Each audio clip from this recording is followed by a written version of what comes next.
Bonsoir, bien-aimés chers frères et sœurs, chers amis. Bonsoir à ceux qui nous ont rejoints aussi sur le live. J'espère que vous avez passé une bonne journée et que le Seigneur a continué à vous bénir. Et ceux qui sont en vacances, eh bien, merci Seigneur. Hier soir, nous avons pu voir que le Seigneur nous proposait sa coupe de délivrance et que nous avons toujours le choix par la grâce. Et j'espère que durant la nuit et durant la journée, que vous avez pu vous tourner vers le Seigneur et véritablement vous jeter dans ses bras. Il faut prendre du temps avec Dieu. Qui sont ceux qui ont pris du temps avec Dieu, pour parler avec Dieu? C'est bravo. C'est une bonne chose. Ceux qui ne le font pas encore, prenez le temps avec Dieu dans la prière, dans la parole de Dieu. Et c'est ainsi que vous grandirez dans la foi. Ce soir, nous allons adorer l'agneau. La Babylone antique était la capitale du monde. Ville riche et opulente, elle émerveillait le monde d'alors. Son architecture, sa science, sa culture faisaient d'elle l'élite des nations. Mais ce qui la distinguait encore plus que tout, c'était ses attraits, c'était sa religion. Babylone était une ville religieuse. Le célèbre temple de Babylone, Esaglia, élevé en l'honneur du dieu Marduk, avait 7 étages. Donc ce n'était pas un petit temps, c'était pas comme la bourse. On le voyait de loin. Et les cérémonies qui s'y déroulaient étaient grandioses. Ce temple était élevé en l'honneur du dieu Marduk qui rayonnait sur le panthéon babylonien. Et ce temple faisait la fierté du roi et de ses sujets. Le roi lui-même étant vénéré comme un dieu. Car à Babylone, eh bien, on enseignait que l'homme pouvait être Dieu. Et donc, le roi était lui-même un Dieu. Alors, retenez ceci, chers frères et sœurs, chers amis, car ceci est très important. Les Babylone était la capitale de l'adoration. Quand tu venais à Babylone, à l'entrée dans la porte d'Istar, d'accord, tu voyais des lions, symbole de la force, avec des briques bleues, d'accord, et rosées. Les briques que tu vois, en réalité, les couleurs ne sont pas choisies au hasard. Le bleu symbolise la force et la guérison. C'est pourquoi tous les gens qui se donnent comme grands guérisseurs, ils ont une maison peinte en bleu. Et ça, quand tu vois la maison bleue, tu sais que c'est un docteur qui est là. Alors, donc, la maison est peinte en bleu, la porte, tu as un lion et tu as des dragons. Tu n'as pas n'importe quel animal. Tu as un lion, des lions et des dragons. Apocalypse chapitre 12 nous dit, le dragon appelé le diable et le serpent ancien. Donc tu sais où tu rentres. Quand tu rentres à Babylone, tu es chez la bête. Ainsi, Babylone est un lieu d'adoration. C'est un lieu aussi où il y a du business. Mais ce qui trône le plus surtout, c'est l'adoration. Les Babyloniens adoraient naturellement leur Dieu. Les autres peuples idolâtres conquis par eux se joignaient à leur Dieu, se joignaient sans problème au culte babylonien, puisque les dieux de Babylone s'étaient montrés plus forts que les leurs. En fait, quand les gens faisaient la guerre, ils faisaient la guerre avec leur Dieu. Et si je te gagnais, c'est que mon Dieu est plus fort que ton Dieu. Et puisque les dieux de Babylone étaient les plus forts, donc ils adoraient les dieux de Babylone sans aucun problème. Ils n'avaient aucun problème à adorer. Cependant, Babylone avait un problème. Au milieu d'elle se trouvaient des hommes qui servaient le Dieu vivant et qui expliquaient que si leur pays et leur chef furent vaincus par le roi Nebuchadnezzar, le roi de Babylone, ce n'est qu'une décision de leur Dieu et non une défaite de ce dernier. Comprenez bien, les autres peuples admettent que les dieux de Babylone sont plus forts que leurs dieux. Mais au milieu de Babylone, il y a des gens qui disaient au roi de Babylone que le Très-Haut domine sur le règne des hommes et il le donne à qui il veut. Alors, comment amener ces hommes à l'adoration babylonienne? Telle est la question. Vous êtes à Babylone et vous ne voulez pas adorer le Dieu de Babylone? Il faut trouver un système, un stratagème pour emmener ces hommes à adorer le Dieu de Babylone. La première étape, lorsqu'ils arrivent, on va changer leur nom. On va leur donner des noms qui leur rappellent non pas leur Dieu, mais les dieux de Babylone. Ainsi, la première étape de Babylone mystique pour nous faire adorer et oublier notre Dieu, eh bien, c'est de changer notre nom. C'est de changer notre vision. Parce que quand ton nom, tu ne sais pas qui tu es, eh bien, on peut te faire ce qu'on veut. Et c'est là le souci. Jésus nous dit que nous sommes ses enfants. Et Babylone dit non, vous êtes mes enfants. Et si vous êtes mes enfants, vous devez boire à ma coupe et faire ce que je fais. À l'époque du prophète Daniel, Babylone avait développé 4 caractéristiques pour atteindre son but. Et généralement, il procède toujours de la même manière. Première chose, elle fait profession de croire en Dieu. Daniel chapitre 2, versets 46 et 47. Le roi Nebuchadnezzar a un songe. Personne ne peut lui dire son songe. Finalement, Dieu va révéler à Daniel le songe du roi. Alors, remarquez quelque chose d'extraordinaire. Le roi même avait oublié ce qu'il avait rêvé. Mais Dieu va dire à Daniel exactement qu'est-ce que Nebuchadnezzar avait rêvé. Versets 46 et 47. Il nous est dit, alors le roi Nebuchadnezzar tomba sur sa face et se prosterna devant Daniel, et il ordonna qu'on lui offrit des sacrifices et des parfums.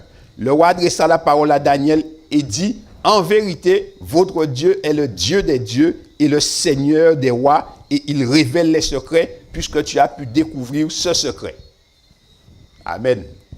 Ça, c'est une confession que le roi Nebuchadnezzar fait devant sa cour. Ce n'est pas quelque chose qui est fait en cachette. Donc, il croit. Mais deuxième point, il professe croire à Dieu. Elle changeait et déformait la vérité de Dieu contenue dans sa parole. Daniel 2, versets 33 et 32 et 33.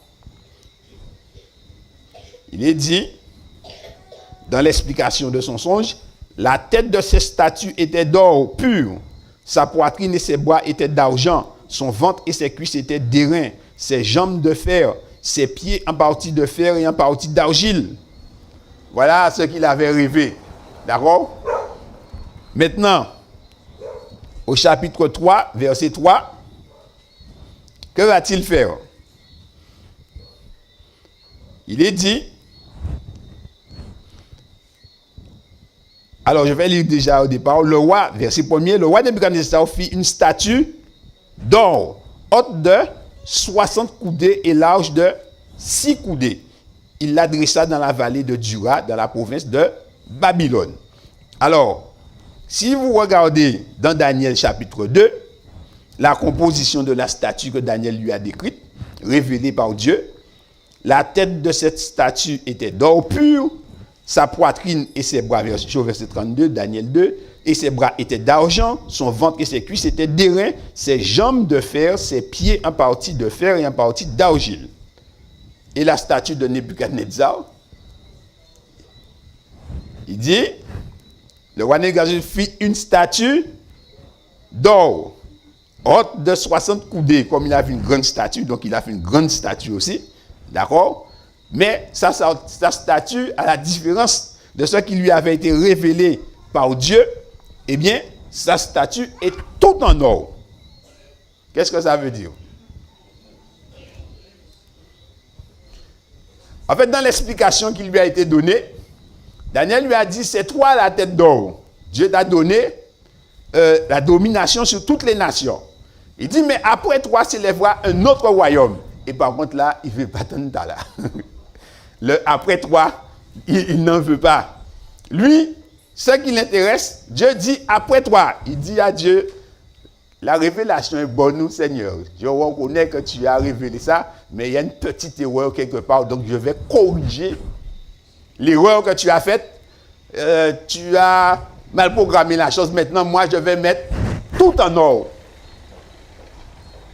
Alors, ça veut dire que lui, Dieu a donné à lui, et lui, il donne aussi sa partie. Et Dieu ne change pas à lui, et lui ne change pas à lui non plus. Alors, en créole, on dit « des mal cap pas rester dans même tout là ». Pour n'y qui cède. D'accord? Eh bien, regardez ce qui nous est dit ici. Il va faire les gens venir, ok? Il change la vérité. Il force les gens à adorer selon le changement qu'il avait. Et là, on va continuer à lire dans Daniel chapitre 3. Le roi Nebuchadnezzar, verset 2, fit convoquer les satrapes, les intendants, les gouverneurs, les grands juges, les trésoriers, les jurisconsuls, la haute société, les juges et tous les magistrats des provinces pour qu'ils se rendissent à la dédicace de la statue qu'avait élevée le roi Nebuchadnezzar.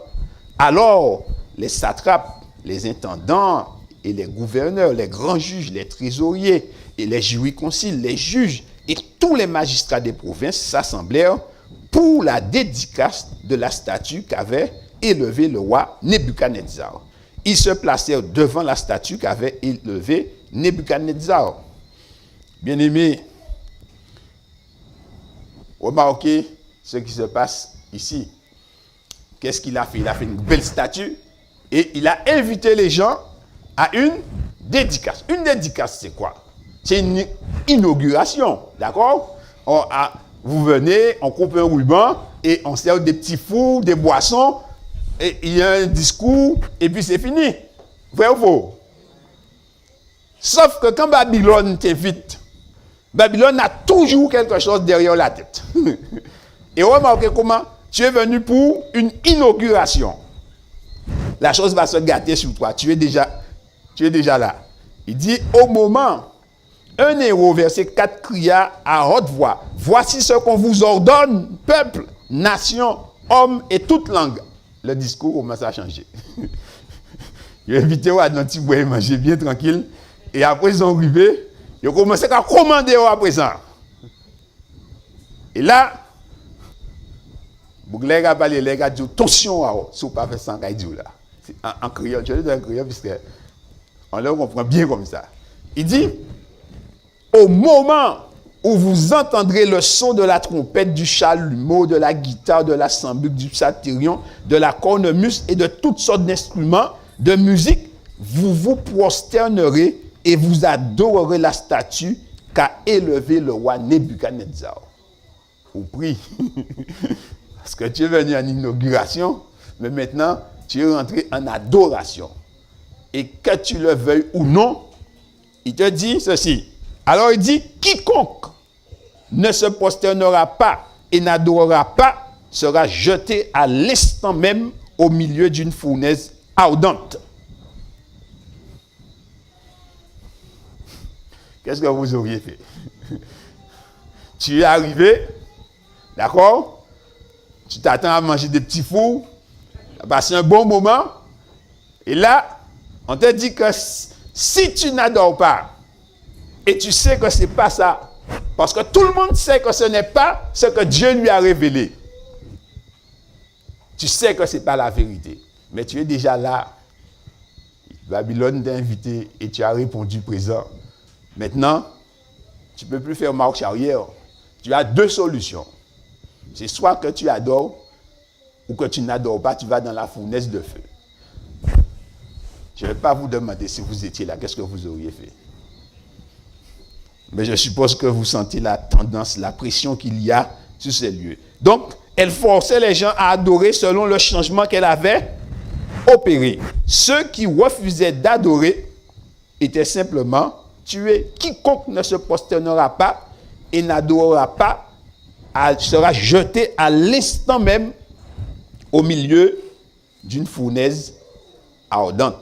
C'est pourquoi au moment où tous les peuples entendirent le son de la trompette, du chalumeau, de la guitare, de la sambute, du psalterion et de toutes sortes d'instruments de musique, tous les peuples, les nations, les hommes de toutes langues se prosternèrent et adorèrent la statue d'or qu'avait élevée le roi Nebuchadnezzar.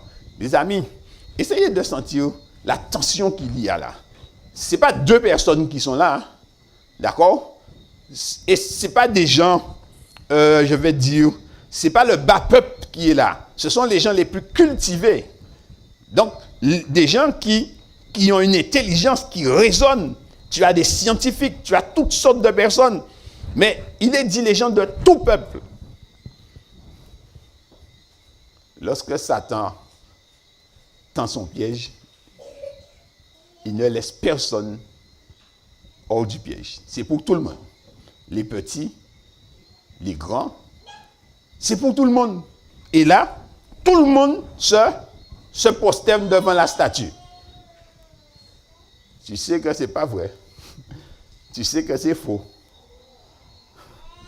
Et je suppose que les gens qui étaient là ont trouvé des excuses. Ils ont dit, bon, moi j'ai des enfants, je ne vais pas non plus perdre tout ce que j'ai. Dieu comprendra. C'est pas vrai, mais Dieu comprendra. Et celui-là dit, il ne faut pas être fanatique. Tu te prosternes une fois. Et puis après ça, bon, la vie continue. Tu vas continuer à aller au temple, adorer Dieu. Il n'y a pas de problème. On trouve toutes sortes d'arrangements, il y a toutes sortes de choses qui se passent dans une tête à ce moment-là. Mais c'est le principe de Babylone. Faire profession de croire à Dieu, changer, déformer la vérité contenue dans la parole de Dieu, forcer les gens à adorer selon ce qu'elle a fait comme changement. Et ceux qui refusent, eh bien, il faut les éliminer. Et pour arriver à ces fins, Babylone met 3 choses sur toi. Il commence à te donner la pression. Après, il va t'oppresser. Donc, c'est pression, oppression et persécution. Ces 3 choses-là arrivent toujours. Pression, oppression et persécution. Dès que tu vois qu'il met ces 4 choses en place, tu vas avoir les 3 autres qui vont se mettre. C'est pour que tu obéisses de gré ou de force.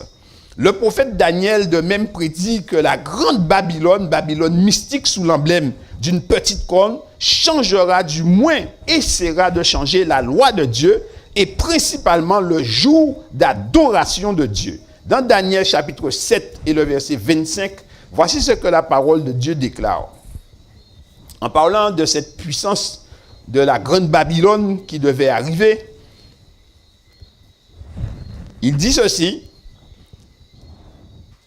il prononcera des paroles contre le Très-Haut. Il opprimera les saints du Très-Haut. Et il espérera changer les temps et la loi. Et les saints seront livrés entre ses mains pendant un temps, des temps et la moitié d'un temps.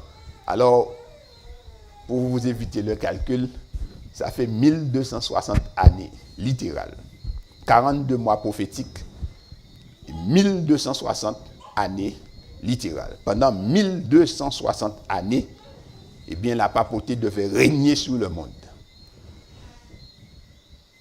Mes frères, ce n'est pas 2 jours, ce n'est pas 2 mois, ce n'est pas 2 générations où la papauté devait régner sur le monde.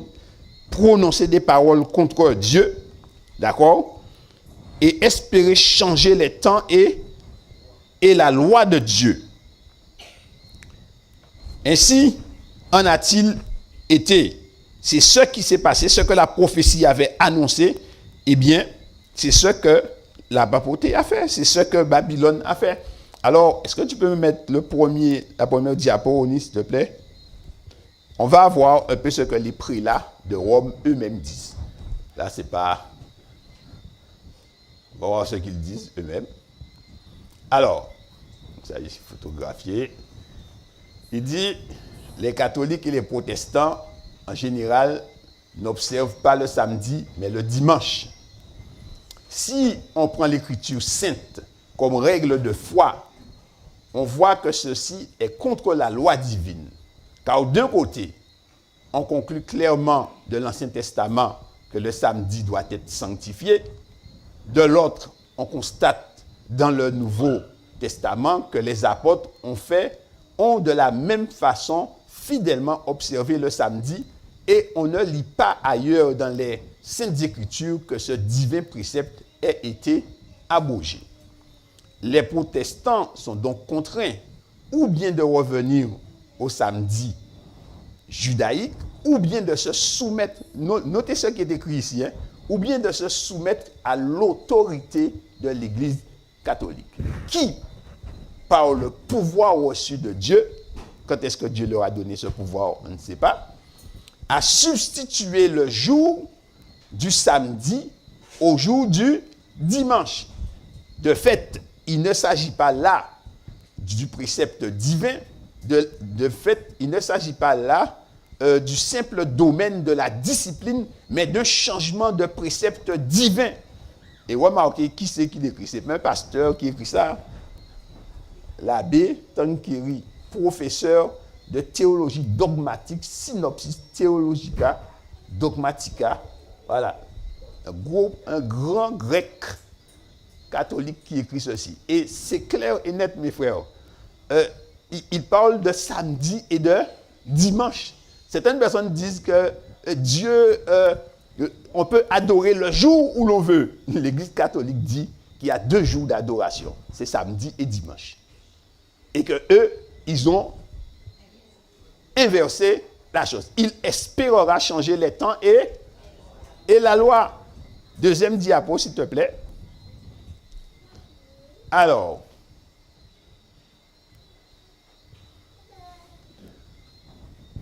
il est dit la raison pour laquelle nous observons le premier jour de la semaine au lieu du 7e ne repose sur aucun commandement positif. C'est en vain que l'on sonderait les Écritures en vue d'y trouver la justification d'une substitution du premier au 7e jour. Les premiers chrétiens commencèrent à adorer Dieu le premier jour de la semaine parce que Jésus était ressuscité ce jour-là d'entre les morts. Puis petit à petit, ce jour d'adoration devint également un jour de repos, une fête légale en l'an 321. C'est pourquoi notre sabbat chrétien ne relève pas d'un commandement positif. Il est un don de l'Église. Alors regardez qui c'est qui écrit ceci. C'est un méthodiste qui l'écrit. Il dit ça ne relève de rien des Écritures. Ça ne vient pas de Dieu, c'est l'Église catholique. D'accord? L'observation du dimanche a succédé sous la loi nouvelle à l'observation du sabbat, non en vertu du précepte, mais d'après l'institution de l'Église et la coutume du peuple chrétien. Là, c'est Thomas d'Aquin qui écrit, Saint Thomas, d'accord, qui écrit ce second. Voilà. C'est lui qui écrit cela. Il dit que ça ne repose sur rien, c'est sur la coutume et sur l'institution de l'Église. Donc, le dimanche est la marque de l'autorité de l'Église. Bien-aimés, merci. Bien-aimés, chers amis, chers frères et sœurs, Daniel avait prophétisé qu'il espérera changer les temps et la loi. Ainsi, bien que sincère, mais nous pouvons être sincèrement dans l'erreur. Peut-être parce que nous ne connaissions pas. D'accord? Mais Dieu ne tient pas compte des temps d'ignorance. Dieu ne nous condamne pas pour cela. Mais lorsque nous connaissons, nous pouvons choisir d'obéir ou de ne pas obéir. De tous les commandements, le sabbat est le seul qui parle de temps. C'est le seul qui parle d'adoration. C'est le seul qui désigne le Créateur. Le sabbat est le sceau du Créateur. Un sceau transmet 3 informations vitales. Dans Exode chapitre 20, versets 8 à 11, Exode 20, versets 8 à 11, Exode chapitre 20, versets 8 à 11, nous sommes dans les 10 commandements. Le 4e commandement déclare ceci.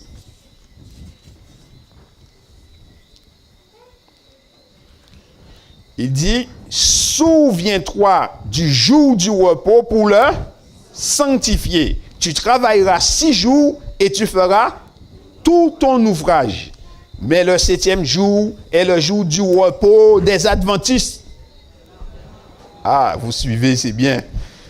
Mais le 7e jour est le jour du repos de l'Éternel, ton Dieu.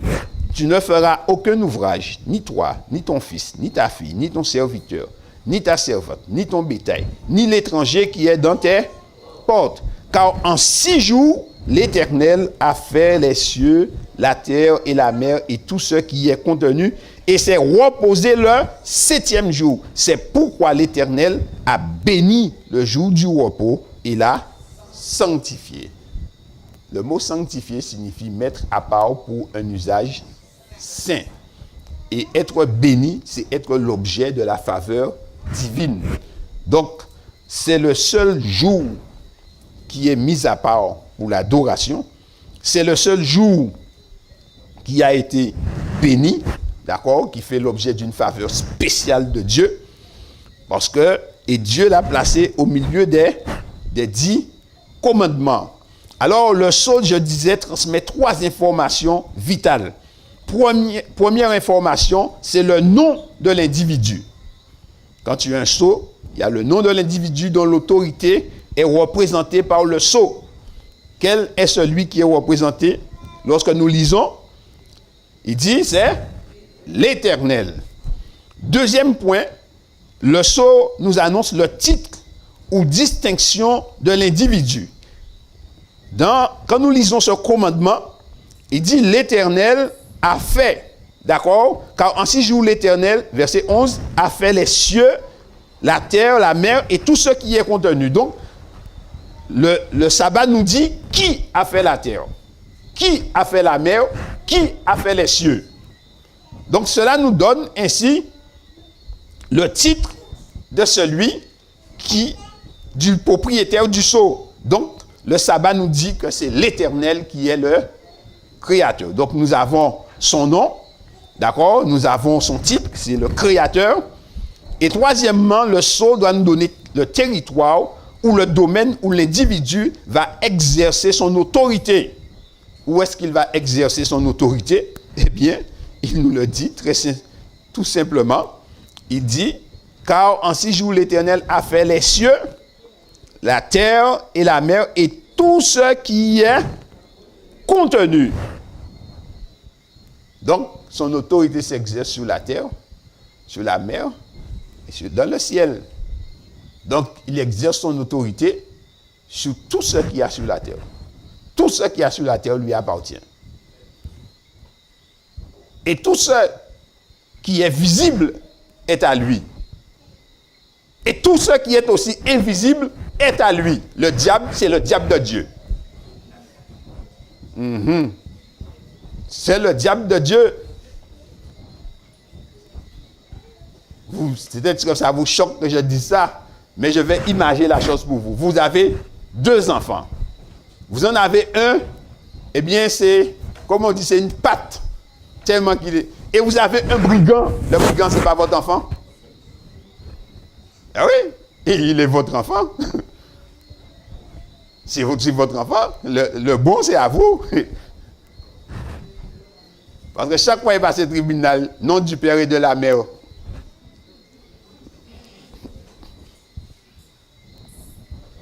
Eh bien, c'est pareil. Dieu a créé Lucifer, il est devenu Satan. D'accord? Mais il est toujours la propriété de Dieu.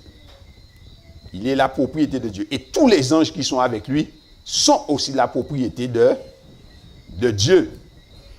De sorte que le sabbat est un sceau. Toucher au sabbat, c'est toucher à la loi toute entière. Jacques chapitre 2, verset 10. Jacques chapitre 2 et le verset 10. Jacques chapitre 2 et le verset 10.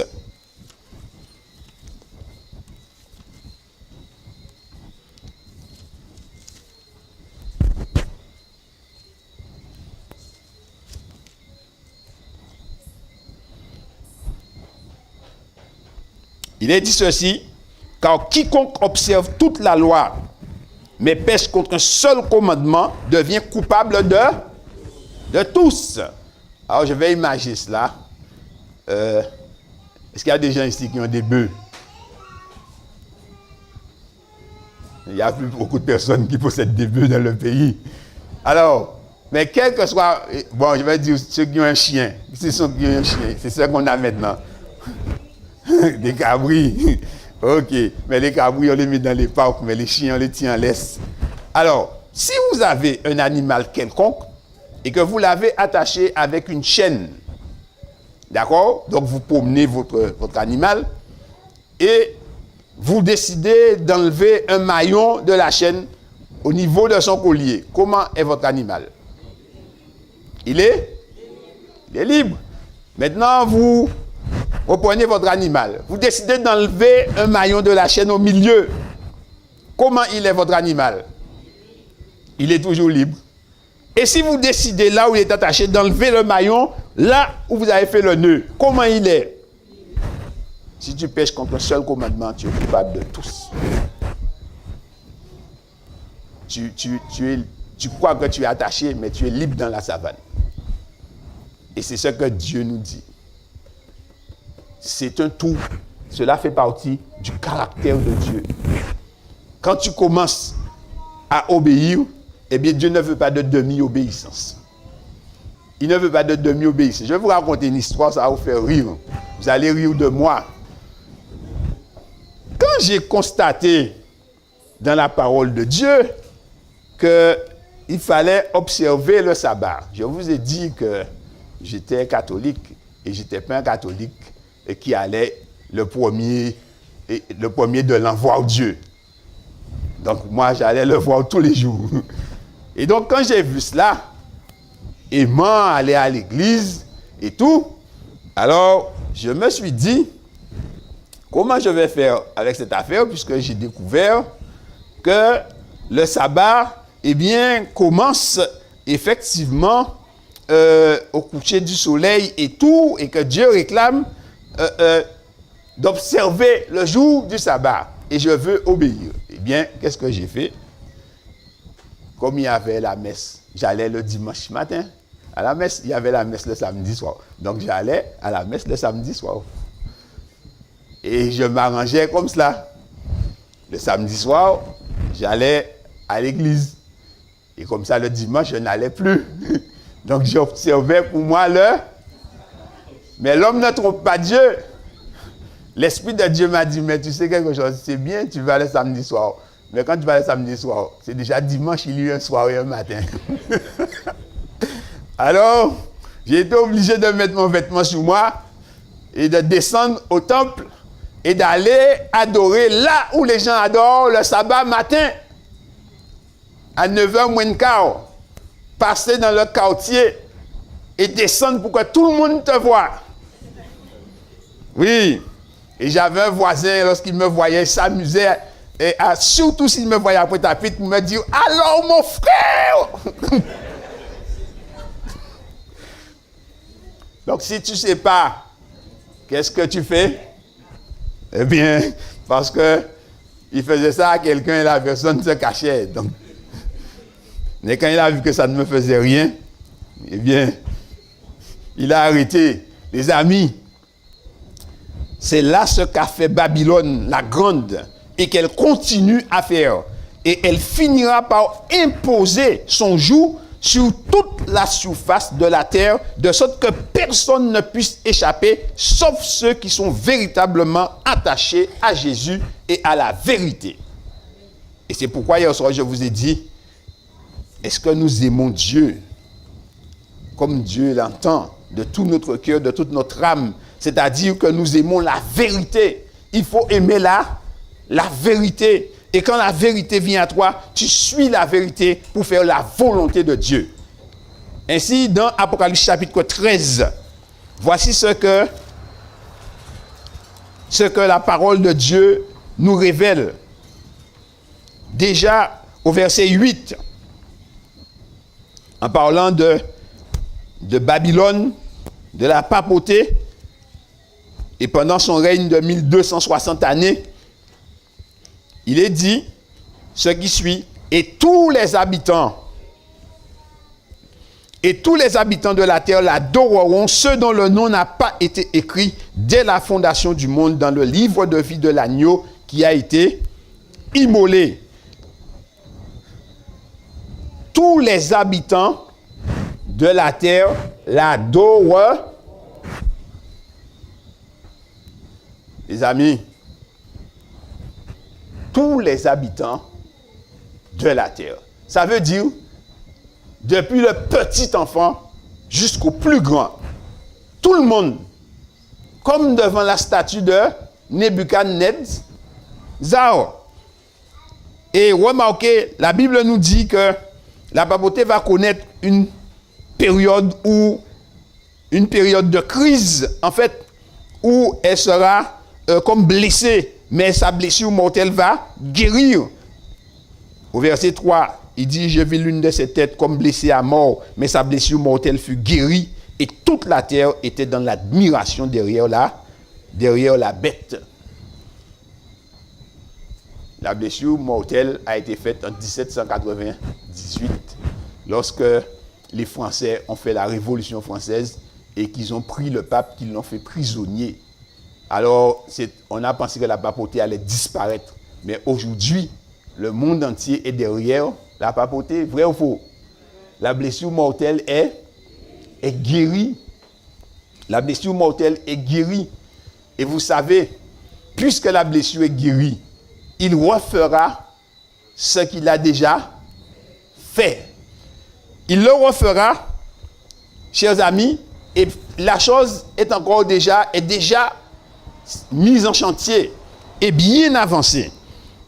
Au verset 11 de ce même chapitre, il est dit, puis je vis monter de la terre une autre bête qui avait 2 cornes semblables à celles d'un agneau et qui parlait comme un dragon. Les cornes de l'agneau, c'est-à-dire c'est l'Église et l'État séparés. C'est le principe biblique que Jésus a donné. Mais remarquez, au départ, cette bête avait des principes de Jésus, mais elle finit par parler comme Satan. Ça veut dire qu'elle va opprimer les gens. Il est dit, elle exerçait toute l'autorité de la première bête en sa présence, et elle faisait que que la terre et ses habitants adoraient la première bête dont la blessure mortelle était guérie.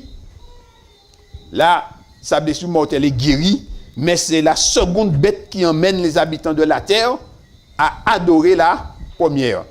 Eh bien, cette seconde bête, selon tous les commentateurs, représente les États-Unis d'Amérique, qui ont chez eux le principe de la séparation de l'État et de l'Église. Mais de plus en plus, on remarque que le fossé a été comblé. Et aujourd'hui, on a vu combien de pasteurs imposer les mains au président Trump. D'accord? Des gens venant prier. Aujourd'hui, chers amis, eh bien, il n'y a plus de séparation, en fait. C'est fini. Il n'y a plus de protestantisme, il n'y a plus de séparation. Les choses ont bien avancé. Et il est dit, elle opérait de grands prodiges, même jusqu'à faire descendre du feu du ciel sur la terre à la vue des hommes. Eh bien, le feu représente quoi? C'est le Saint-Esprit qui est descendu sur les apôtres. Donc, cette puissance, ce pays des États-Unis d'Amérique, va donner au monde un faux Saint-Esprit. Un faux Saint-Esprit.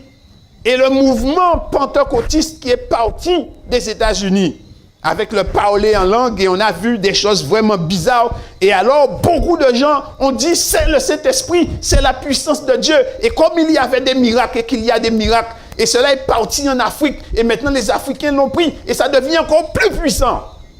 Et aujourd'hui, tout le monde veut parler en langue. Tout le monde veut faire des miracles. Tout le monde veut être rempli de l'onction. Une onction que la Bible ne connaît pas. Satan fait des miracles, chers amis. Satan fait des miracles. Satan parle en langue. Satan peut faire tomber du feu sur le sol. Il l'a fait avec Job. Dieu l'a empêché de le faire avec Élie, mais avec Job, il l'a fait. Alors, bien-aimés, nous devons être vigilants parce que il y a des puissances qui cherchent à tromper les hommes, à tromper la sincérité des hommes. Et je vais rappeler à ce moment que nous avons vu que lorsque l'ange crie, il dit « Sortez du milieu d'elle, mon peuple », c'est que dans toutes les communautés, il y a des hommes et des femmes qui servent Dieu sincèrement. Je ne suis pas en train de condamner personne. Nous pouvons dire que l'enseignement est mauvais, mais même au milieu du mauvais enseignement, il y a des hommes et des femmes sincères qui cherchent la vérité. Et alors, le Seigneur dit de dire cette vérité afin qu'eux aussi, ils soient sauvés et qu'ils sortent du milieu de Babylone. Parce que là, il y a des prodiges. Et il est dit au verset 14, « Et elle séduisait les habitants de la terre par les prodiges qui lui étaient donnés d'opérer en présence de la bête, disant aux habitants de la terre de faire une image à la bête qui avait la blessure de l'épée et qui vivait. » Donc, ils vont demander à reproduire la même société qu'il y avait au Moyen-Âge, c'est-à-dire l'Église et l'État unis. Et une fois que c'est fait, c'est l'Église qui commande l'État. Et quand cela se passe, eh bien, une fois que cela est fait, eh bien, tout de suite est mis en place les 4 opérations que je vous ai citées. On change la vérité, on oblige les gens, on confesse croire en Dieu, on change la vérité dans la parole, on demande aux gens d'adorer selon cette vérité, et ceux qui n'adorent pas, eh bien, il faut qu'ils soient persécutés ou tués. Regardez ce qui se passe là. Au verset, il dit, et lui fut donné d'animer l'image de la bête, afin que l'image de la bête parlât. C'est ça l'image de la bête, c'est la société, comme au Moyen-Âge, Église et État unis, et qu'elle fit que tous ceux qui n'adoraient pas l'image de la bête fussent quoi? Et qu'est-ce que Nebuchadnezzar avait dit? Si tu n'adores pas, eh bien je te jette dans la fournaise ardente de feu. C'est la même chose qui se reproduit, bien-aimés. C'est les mêmes choses qui se reproduisent. Nous pensons que parce que nous sommes au 21e siècle, cela ne se fera pas. Eh bien, tout le monde pensait qu'il n'y aurait pas eu de guerre en Europe. Il y a bien la guerre en Europe, oui ou non? Tout le monde pensait qu'on était libre. On nous a enfermés pendant combien de temps à cause de virus? Vrai ou faux? Eh bien, tout le monde sait aujourd'hui qu'on n'est pas libre. On est dans une illusion. Et tous les gouvernements ont appris comment maintenant contrôler les populations. La COVID a été un entraînement. Et ce qui va suivre, chers amis, a été fait à petite échelle. Et il est dit ceci. Et elle fit que tous petits et grands, riches et pauvres, libres et esclaves, reçussent une marque sur leur main droite ou sur leur front, et que personne ne put acheter ni vendre sans avoir la marque, le nom de la bête ou le nombre de son nom. Rappelez-vous, à un moment donné, pour les récalcitrants à la piqûre, on a dit, on va les empêcher d'entrer dans les supermarchés. Et là, les gens ont tremblé. Les gens ont tremblé. La menace a été mise devant tout le monde. Et après, ils ont reculé. Ils ont dit non, on va pas aller jusque-là. Voyez? Mais la chose est sortie, chers amis, que pour faire plier les récalcitrants, ils ne pourront ni vendre, ni... La France a reculé. Mais en Inde, ils n'ont pas reculé. En Inde, ils l'ont pratiqué. Si tu étais récalcitrant, réfractaire, eh bien, tu ne pouvais ni vendre, ni acheter. Tu n'avais pas le droit d'entrer dans les supermarchés. Tu n'avais pas le droit d'aller faire de l'essence. On ne te vendait pas de l'essence pour ta voiture. Et puisque tu es récalcitrant, tu n'as pas le droit de prendre les transports publics. Et puisque tu es récalcitrant, tu n'as pas le droit de sortir de ton état pour aller dans un autre état pour trouver une faveur. Tu vas rester là. Bien-aimés, les gens qui sont devant l'hôpital, c'est une image, une toute petite image de ce qui nous attend à ceux qui croient réellement dans le Seigneur Jésus. Parce que eux, on leur donne une faveur. Eux, ils ont des gens qui leur apportent à manger. Là, il n'y a personne qui te donne rien. Tu comptes sur Dieu, un point c'est tout. Tu dois compter sur Dieu. Et c'est là que tu dois savoir que ton Dieu est vivant. C'est là que tu dois savoir que Dieu est le Dieu sauveur. Là, il ne faudra pas le dire, il faudra le croire. Parce que, bien aimé, personne ne viendra à ton secours à ce moment-là. Il est dit, et que personne ne peut acheter ni vendre sans avoir la marque, le nom de la bête. Alors, nous ne sommes pas dans un jeu. Nous ne sommes pas dans... Ce n'est pas une partie de plaisir, chers amis. C'est une réalité. Nous sommes au beau milieu d'une guerre spirituelle. Et elle avance à grands pas. Et tous les humains sont concernés. La marque de l'autorité de Babylone la Grande, appelée aussi la bête, c'est le dimanche, placé par lui devant le monde comme jour d'adoration. Et la marque de l'autorité de Dieu et de l'agneau immolé pour notre salut, c'est le sabbat du 7e jour qui va du vendredi soir au coucher du soleil au samedi soir au coucher du soleil. Chacun doit choisir à qui il veut obéir ou qui il veut adorer. Babylone agit par ruse et par la force, mais Dieu, lui, n'accepte qu'une obéissance par amour. Dieu ne force pas les gens. Si vous ne voulez pas observer le sabbat, Dieu ne viendra pas vous bousculer. Dieu va chercher à vous convaincre. Mais il ne va pas vous forcer. Vous devez décider librement de le faire. Vous devez décider volontairement d'obéir à Dieu. Dieu n'accepte pas de service forcé. Il s'agit que le service par amour. Dans le livre de Daniel, chapitre 3, lorsque Nebuchadnezzar a décidé d'emmener les gens, eh bien, il s'est trouvé 3 hommes qui sont restés debout. Il est Daniel, chapitre 3, à partir du verset 8. Il est dit, à cette occasion, et dans le même temps, quelques Chaldéens s'approchèrent et accusèrent les Juifs. Ils prirent la parole et dirent au roi Nebuchadnezzar, « Ô roi, vis éternellement, tu as donné un ordre d'après lequel tous ceux qui entendraient le son de la trompette, du chameau, de la guitare, de la sambuc, du psalterion, de la cornemuse et de toutes sortes d'instruments devraient se prosterner et adorer la statue d'or, et d'après lequel quiconque ne se prosternerait pas et n'adorerait pas serait jeté au milieu d'une fournaise ardente. Or, il y a des Juifs que tu as remis, c'est une question de jalousie, l'intendance de la province de Babylone, Shadrach, Meshach et Abednego, hommes qui ne tiennent aucun compte de toi, ô roi, ils ne servent pas tes dieux et ils n'adorent point la statue d'or que tu as élevée. Alors Nebuchadnezzar, irrité et furieux, voyez, c'était une inauguration, une invitation, bon enfant, hein? Mais là, il est en colère. Il dit alors Nebuchadnezzar, irrité et furieux, donna l'ordre qu'on amena Shadrach, Meshach et Abednego, et ces hommes furent amenés devant le roi.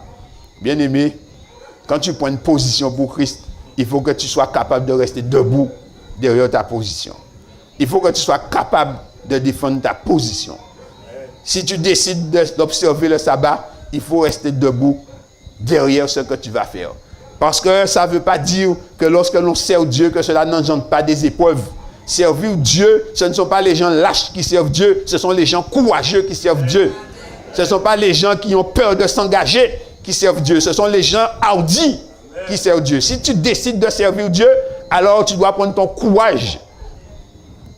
Bien-aimé, celui qui décide de servir Dieu, il doit être courageux, il doit être debout derrière ce qu'il fait. Alors, voyez ce qu'il dit. Alors Nebuchadnezzar, irrité et furieux, donna l'ordre qu'on amena Shadrach, Meshach et Abednego, et ces hommes furent amenés devant le roi. Nebuchadnezzar prit la parole et leur dit, est-ce de propos délibérés, est-ce volontairement, Shadrach, Meshach et Abednego, que vous ne servez pas mes dieux et que vous n'adorez pas la statue d'or que j'ai élevée? Maintenant, tenez-vous prêts Et au moment où vous entendrez le son de la trompette, du chalumeau, de la guitare, de la sambuc, du psalterion et de la cornemuse et de toutes sortes d'instruments, vous vous prosternerez et vous adorerez la statue que j'ai faite. Si vous ne l'adorez pas, vous serez jetés à l'instant même au milieu d'une fournaise ardente. Et quel est le Dieu qui vous délivrera de ma main? Bien-aimés, chers frères et sœurs, c'est ce que le dragon va dire. Il dit, maintenant, tu ne peux ni vendre, ni boire, ni faire quoi que ce soit. Et quel Dieu va te délivrer? Quel Dieu va te délivrer, chers amis? Tu es dans l'appartement. Il n'y a pas de jardin dans l'appartement, chers amis. Il n'y a pas de jardin dans ton appartement. Et tu ne peux pas aller au supermarché parce que notre jardin, ce sont des supermarchés. Nous sommes dedans à longueur de journée. Nous ne plantons rien dedans, mais nous sommes obligés d'aller dedans. Mais ton jardin, c'est le supermarché. Ton eau, qui c'est qui te donne de l'eau? Eh bien, c'est la régie qui te donne de l'eau. Qui c'est qui te donne ta lumière? Eh bien, c'est la régie qui te donne ta lumière. Maintenant, tu ne veux pas adorer? Eh bien, on te coupe l'eau, on te coupe la lumière, on te coupe les vivres. Et quel Dieu va te sauver? Alors, à ce moment-là, tu dois savoir que l'Éternel est vivant. C'est là que tu dois savoir que l'Éternel est vivant. Et c'est pourquoi, bien-aimé, Dieu nous appelle dès aujourd'hui, pas demain, dès aujourd'hui, à avoir une foi expérimentale avec Dieu, à vivre une vie de foi avec Dieu, une vie de foi chaque jour. Quand tu vas à l'école, prie Dieu pour faire des expériences avec Dieu à l'école.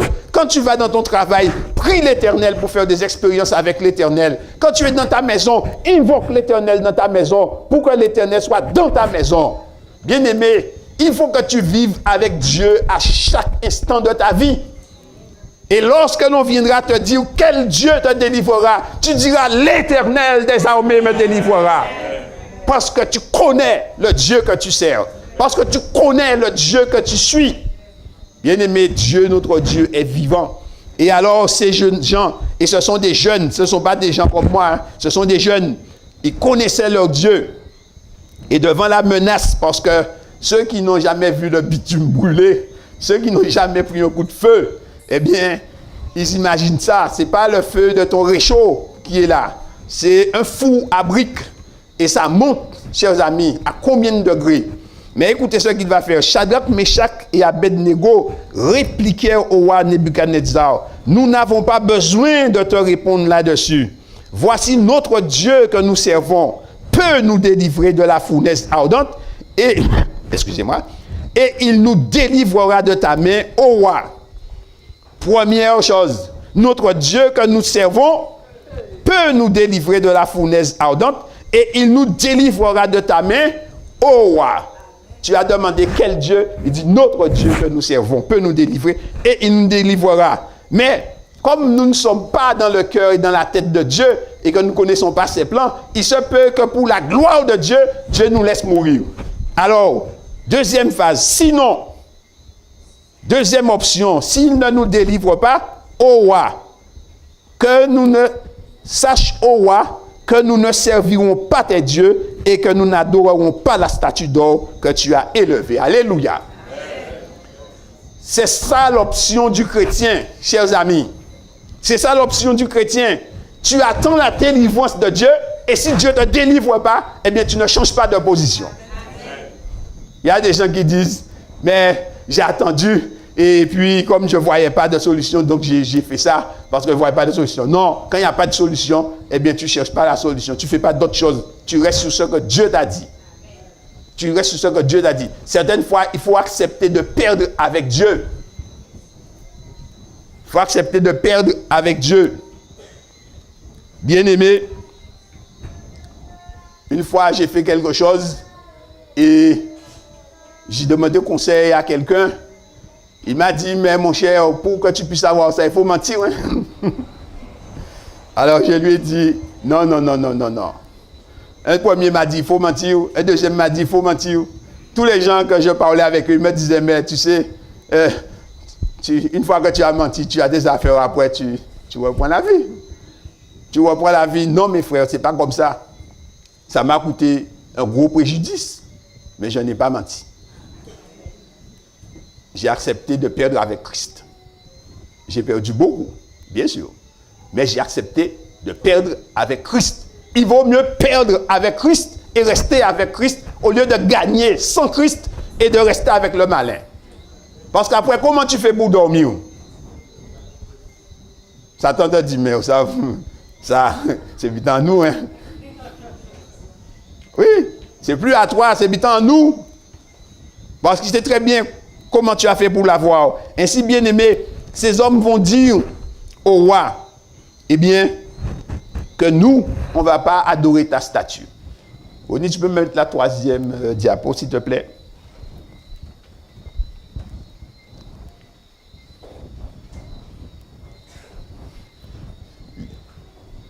Regardez ce qui est écrit dans The National Catholic Monthly, volume 33, numéro 10, mars 1939, page 24. Il dit, les adventistes du 7e jour, ont le mérite de cette logique unique parmi les protestants, d'après laquelle, puisqu'ils refusent de reconnaître l'autorité de l'Église, ils se refusent également à la suivre en ce qui concerne le transfert du jour du Seigneur du samedi au... Si tu crois vraiment que le sabbat, c'est le jour d'adoration de Dieu, tu ne peux pas adorer le dimanche. D'accord? Si tu crois que c'est un changement, une transgression de la loi de Dieu, tu ne peux pas adorer. Et donc, l'Église adventiste est donc devenue logique envers la parole de Dieu. Et elle a choisi de suivre. Et regardez, il dit cette logique unique parmi les protestants. C'est-à-dire que les autres professent de croire en Dieu, ils aiment Dieu, mais pourtant, ils acceptent l'autorité de Rome. Certaines personnes le font parce que depuis tout petit, eh bien, on nous apprend qu'on va à l'église le dimanche. Mais la parole de Dieu dit, ce n'est pas le dimanche, c'est le samedi. Et donc, l'église a choisi de suivre la volonté de Dieu et de faire la volonté de Dieu. Ceux qui aiment Jésus, bien-aimés, font comme Jésus. Et qu'est-ce que Jésus faisait? Luc chapitre 4, verset 16, il est dit, Jésus se rendait à la synagogue comme à son habitude chaque sabbat.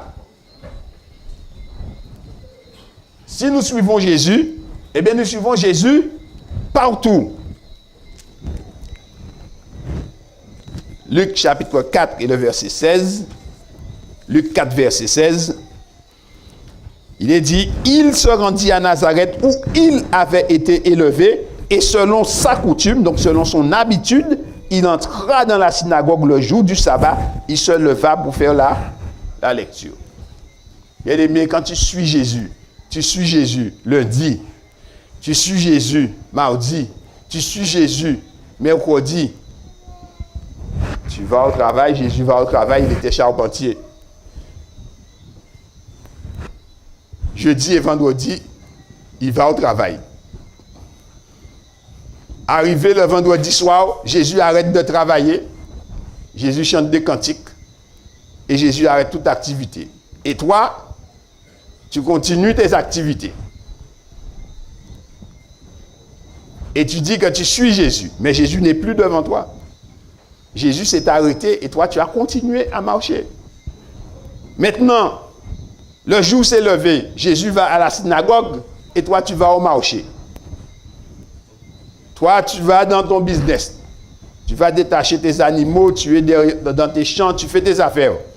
Jésus, pendant tout le temps, il est là. Le dimanche, le soleil est couché, Jésus reprend les activités. Donc, tu continues tes activités. Et le dimanche, maintenant, eh bien, Jésus repart dans la semaine. Recommence tes activités. Et toi, tu t'arrêtes pour adorer. Tu vas à l'église tous les dimanches. Et tu adores Jésus. Mais Jésus n'est pas là. Jésus n'est pas là. Celui qui aime Jésus suit Jésus. Et tu fais ce que Jésus fait parce que tu ne connais pas le chemin. Jésus dit, je suis le chemin, la vérité et la vie. C'est lui qui est le chemin. C'est lui qui te montre ce que tu dois faire. Un enfant ne commande pas ses parents. Sinon, il y a une anomalie quelque part. Ce sont les parents qui donnent la direction aux enfants. lorsque nous serons arrivés sur la nouvelle terre que Jésus prépare pour nous. Dans Ésaïe chapitre 66 et versets 22 et 23. Ésaïe 66, versets 22 et 23. Un homme fait ce qu'il a l'habitude de faire, bien-aimé.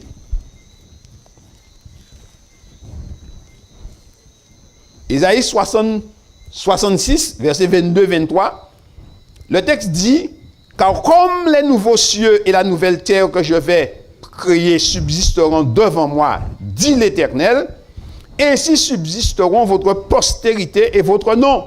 À chaque nouvelle lune et à chaque sabbat, toute chair viendra se prosterner devant moi, dit l'Éternel. » Quand on sera arrivé sur la nouvelle terre, quel jour on va adorer Dieu? Maintenant, on ira le dimanche. On ira le jour du sabbat. Mais si nous ne faisons pas sur la terre, ce n'est pas dans le ciel que nous le ferons. Nous devons commencer dès ici bas, chers amis. Nous devons commencer dès ici bas. Ainsi, ces jeunes gens, Shadrach, Meshach et Abednego, connaissant la loi de Dieu, connaissant la volonté de Dieu, ont refusé, chers amis, d'adorer l'idole que Nebuchadnezzar avait dressée dans la plaine de Dura, parce qu'ils savaient que c'était faux. Et voilà, Nebuchadnezzar va faire quelque chose d'une folie. Et je vais vous inviter à lire, et nous allons finir, dans Daniel chapitre 3, il dit ceci, à partir du verset 19.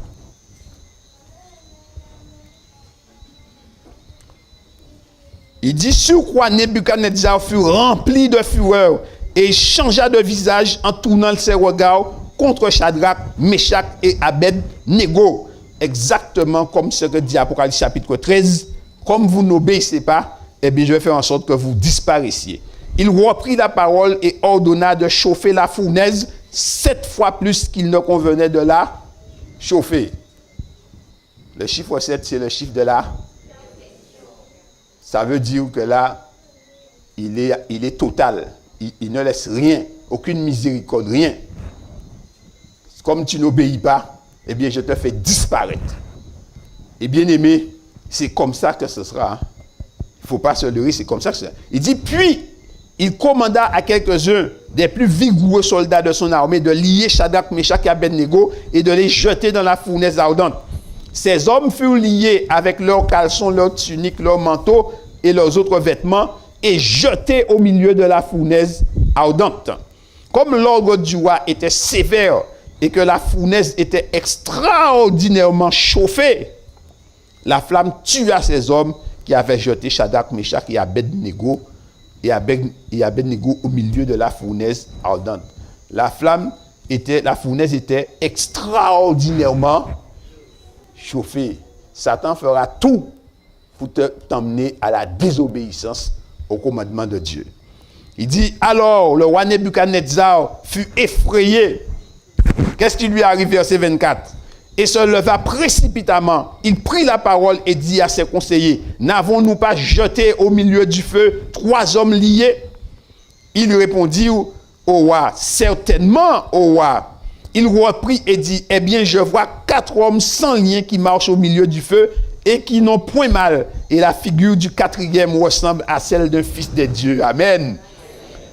Ensuite, Nebuchadnezzar s'approcha de l'entrée de la fournaise ardente. Et prenant la parole, il dit, Shadrach, Meshach et Abednego, serviteurs du Dieu suprême, sortez et venez. Et Shadrach, Meshach et Abednego sortirent du milieu de la fournaise. Amen. Et tout le monde a pu voir que le feu ne leur avait rien fait. Quand tu prends position pour Dieu, va jusqu'au bout. Quand tu décides de servir Dieu, va jusqu'au bout. Ne recule pas, ne renonce pas. Va jusqu'au bout et Dieu viendra à ton secours. Parce que, excusez-moi. Parce que lorsqu'il a fait chauffer sa fournaise 7 fois, chers amis, il a pensé qu'il avait affaire seulement à des gens qui étaient dans la religion et que ces hommes-là, comme j'ai vaincu leur Dieu, eh bien, et personne ne pourra les sauver. Certaines personnes pensent que l'Église est vide, que la religion, ce sont des gens qui ont peur de la vie et qui viennent là et qui viennent prier pour se rassurer. Non, mes frères, il y a un Dieu vivant qui existe. Il y a un Dieu qui est tout puissant. Il y a l'Éternel des armées au-dessus de nous, les anges qui sont là, et le Dieu 3 fois saint. Et Dieu est descendu dans la fournaise. Le grand Michael est descendu. Et lorsque Michael se lève, chers amis, alors Satan tremble. Lorsque Michael se lève, chers amis, aucune puissance ne peut l'arrêter. Et alors Michael est sorti dans le ciel parce que ses enfants étaient en difficulté. Et lorsque nous serons en difficulté, Michael viendra à notre secours. Et c'est pourquoi nous devons rester fermes dans la foi que nous professons, parce que notre Dieu est vivant, parce que l'Éternel est Dieu, l'Éternel est vivant, et c'est lui qui nous sauve. Alors nous n'avons pas besoin d'avoir crainte, chers amis. C'est le Dieu vivant, c'est lui qui multiplie le pain, c'est lui qui multiplie l'eau. On peut nous couper l'eau, Dieu nous donnera de l'eau. Il a envoyé un ange donner de l'eau à Élie dans le désert. Dans le désert, il n'y a pas de tuyauterie, il n'y a pas de robinetterie, mais il a envoyé un ange apporter de l'eau. Et l'ange a apporté aussi du pain, et l'ange a cuisiné. Nous avons des cuisiniers célestes. Donc lorsqu'ils vont couper l'eau, lorsqu'ils vont couper le pain, eh bien Dieu nous enverra des anges pour nous donner à manger. Bien-aimés, nous n'avons pas besoin d'avoir crainte. Nous devons avoir une seule chose, c'est mettre notre foi en Jésus-Christ et de suivre Dieu et de le servir jour après jour. Tous ceux qui l'ont servi n'ont jamais été déçus parce qu'il est fidèle et il n'abandonne pas ses enfants. Ce soir, nous voyons que Babylone veut nous faire adorer un autre jour que celui que Dieu a décidé. Mais Dieu nous a dit, c'est le samedi que nous devons l'adorer. Qu'allons-nous décider? Babylone nous a tendu une coupe avec du vin frelaté pour nous perdre. Jésus nous a tendu une coupe, chers amis, avec le sang de la rémission pour le pardon des péchés. Ce soir, Babylone nous tend un faux jour d'adoration, mais Jésus nous tend le vrai jour d'adoration. Nous devons nous saisir de ce qui est vrai et éternel. Qui c'est qui veut dire, Seigneur Jésus, à partir d'aujourd'hui, je veux obéir et je veux te suivre et je veux garder ton sabbat. Amen, alléluia. Alors si vous êtes d'accord avec cela, alors levez-vous et on va prier, chers amis. Et que cette parole, cette décision soit scellée par la grâce de Dieu.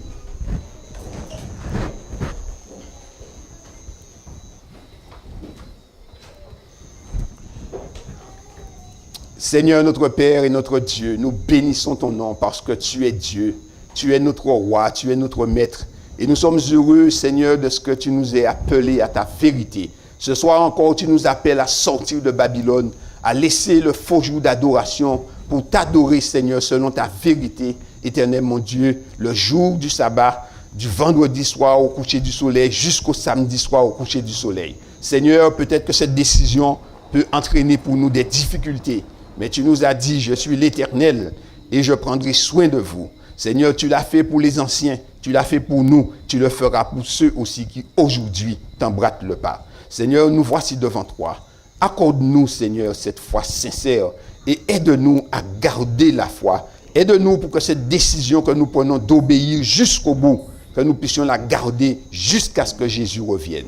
Seigneur, bénis ton peuple, bénis tes enfants, renvoie-les avec ta paix et ta grâce au nom de Jésus et pour ta gloire. Amen. Amen.